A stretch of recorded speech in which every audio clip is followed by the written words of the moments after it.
اس قرآن حکیم کے ضمن میں ایک خاص دعا جو حضور سے منقول ہے، وہ دعا کیا ہے؟ اللہم انی عبدک، پروردگار میں تیرا بندہ ہوں، ابن عبدک، میرا باپ بھی تیرا ادنا غلام تھا، وابن امتک، میری ماں بھی تیری ادنا کنیز تھی، فی قبضتک،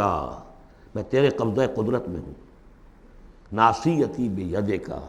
میری پیشانی تیرے ہاتھ میں ہے، ماضٍ فی حکمک،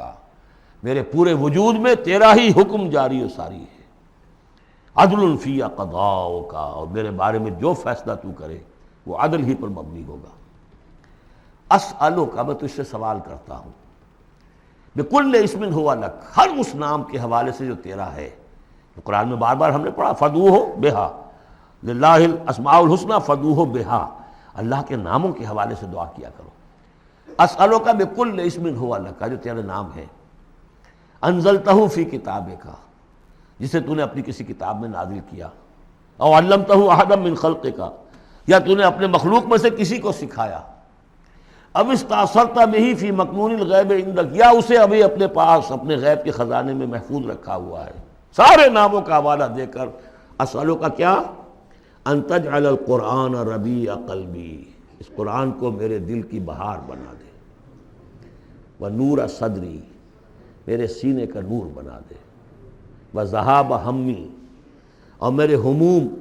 اور غموم کا، غموں کا اور جو بھی تفکرات ہیں ان کا دور کرنے والا، جلا حزنی، میرا کوئی غم ہو افسوس ہو اس کو بھی ختم کر دینے والی چیز، اس کا ذریعہ اس قرآن کو بنا دے۔ تو یہ بڑی عظیم دعا ہے جس میں ایک طرف عبدیت کی انتہا ہے، تواضع،